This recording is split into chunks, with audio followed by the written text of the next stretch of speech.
start with one of the most accessible food sources in Manor Lords, berries. These vibrant little fruit are the lifeline of the early game. Standard berry deposit can produce between 300 and 400 berries per season, while a rich deposit can yield up to 800. These numbers can make a massive difference in your food supply. So let's break down the pros and cons of berries. Pros. Berries are available right from the start of the game, making them an excellent early food source. They are plentiful and can provide a massive amount of food. Berries can be sold for 3 gold each, which is great for early trading, and no development points are needed to start collecting berries. Cons. Berries are seasonal, only growing from March to June, so you'll need to take advantage of this short window and gather as many berries as possible.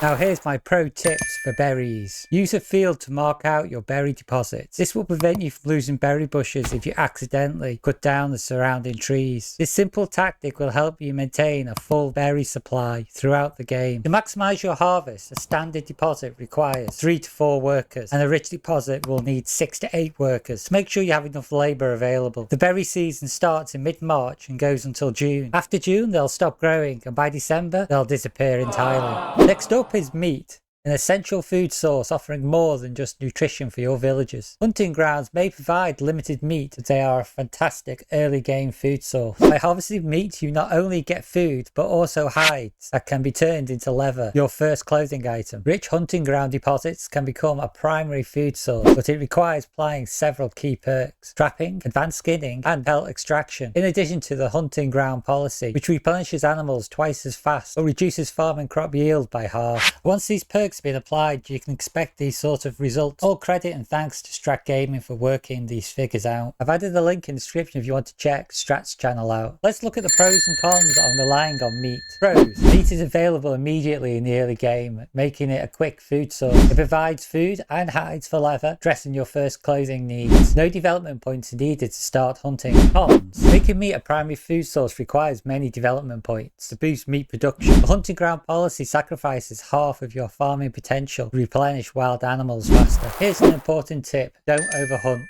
Set hunting limits on your camps, typically between 6 and 9 depending on the number of hunting camps. Overhunting can lead to animals disappearing permanently, which can be disastrous for your food supply. Also, don't build your camps in the red circle, as animals will migrate and you want to avoid chasing them around the map. Here's my bonus tip for meat. Place a pasture around the red circle. This pasture acts like the field around the berries, preventing you from accidentally cutting down the trees and forcing the animals to migrate. This ensures your hunting ground remains productive and stable. Now let's talk about veggies, a reliable and steady food source in Manor Lords. Unlike other food sources, for example wheat, veggies only need to be ploughed and sown once when you first lay them down. After that, they take a full year to grow and are ready to be harvested in the following year. Let's break down the pros and cons on relying on veggies. Pros. Veggies are cheap to produce at 15 gold. They are available without spending any development points. Cons. There's a full year before you can get your first harvest from veggies. They require initial ploughing and sowing, which involves some labour costs. Time for my top veggies tips. Build your veggie plots early in the game. They are usually one of the first food sources I invest in, making food gathering much more straightforward as your town develops. This way you can ensure on a consistent and reliable food source that supports your growth. You've heard girth matters more than length, and the same applies for veggie plots in Manor Lords. Make your veggie plots wider rather than longer to optimise your yield. Making long, thin veggie plots is a common mistake many Manor Lord players make. Don't be one of them. Next up, let's crack open the eggs, a valuable mid-game food source. Chicken coops are essential for egg production, and eggs are a steady but moderate food source. No matter the house size, whether it's tier 1, 2 or 3, each chicken coop will produce only 1 egg per month. Let's check out the pros and cons relating to eggs. Pros. Eggs require no maintenance or labour once the chicken coops are built. They are an excellent food source for the mid to late game and available without any development point spending. Cons. Eggs are expensive at 25 gold per chicken coop and not recommended for the early game. The quantity of eggs doesn't scale with the house's tier. Only 1 egg is produced per month per house. Now here's my pro tip. Eggs are best utilised as a supplementary food source. While they are not ideal for the early game due to their high cost, investing in chicken coops during the mid game can provide a reliable and low maintenance food supply. To maximise egg production, ensure you build enough chicken coops to meet your villagers' needs. Remember, each house will only produce 1 egg per month, so plan your backyard extensions accordingly to maintain a balanced egg supply.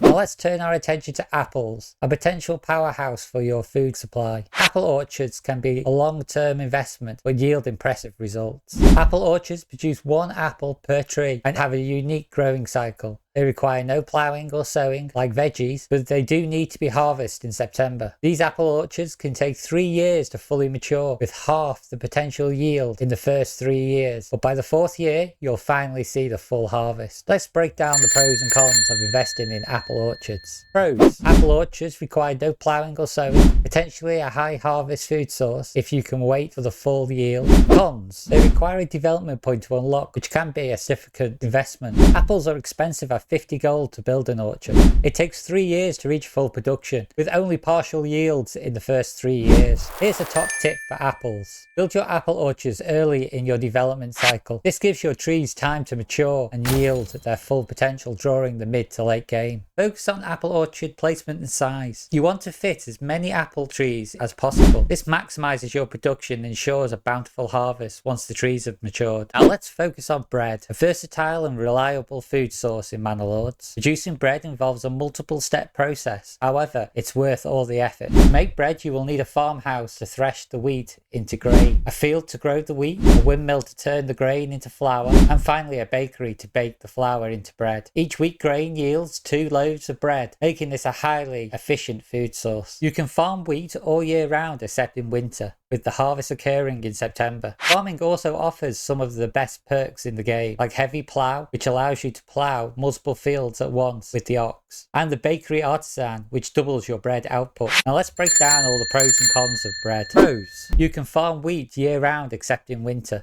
Excellent development perks like heavy plough and bakery artisan. Cons. Bread production requires a complex chain from farming wheat to baking bread. Farming has a high labour cost, with workers needed for ploughing and harvesting fields. Droughts can impact wheat yields, especially on the more challenging difficulties, leading to poor harvests. Here's a pro tip for bread. Each family can plough half a morgan, or 0.5 a month. I usually place 2 to 3 families in the farmhouse for every morgan of the field that needs to be ploughed or sown. To maximise bread production, take advantage of the farming perks and manage your labour force efficiently. This will ensure a steady and reliable food source for your growing village. Here's my bonus tip. Build a dedicated granary. Set it up only to manage grain and flour, and place it close to your windmill and bakery. This will optimise your bread making logistics and streamline your production process. Let's sweeten things up with honey, a unique and valuable food source in Manor Lords. Honey production requires some investment, but it offers excellent benefits for your village. Unlocking beekeeping is the first step, requiring a development point in the forestry development tree. Once unlocked, you can build apiaries costing 2 planks each. Each family produces approximately 5 to 10 units of honey per month. Let's take a look at the pros and cons relating to honey. Pros. Honey is an excellent bartering food source. Honey is a good way to boost your town's approval rating through food variety. It requires minimum labour once the apiaries are laid down. Cons. Requires a development point to unlock. Honey produces a relatively low yield per worker. Time for my honey tip. To maximise honey production, place apiaries close to the market stalls and granaries to minimise travelling time. For optimal honey production, integrate it into your food strategy. It's a great way to diversify your food source. By diversifying your food source, you'll be able to boost your approval rating and in turn allow for increased taxation and recruitment of larger armies in the late game. And now what you've all been waiting for, my ultimate food strategy. In Manor Lords, food sources are distributed equally throughout the year via the marketplace. I like to aim to get 3 or 4 food sources within my first year of the game. I always start with meat as my first food source because it provides both food and hides for leather. Next, I focus on gathering as many berries as possible to create a surplus for early trading. Once I've built up some regional wealth from trading berries, I invest it in 1 or 2 large veggie patches. Building veggie patches early in the game ensures they have enough time to grow as my population increases. I always plant wheat within my first year. This guarantees additional food source for the second winter. I like to add apple orchards before my second year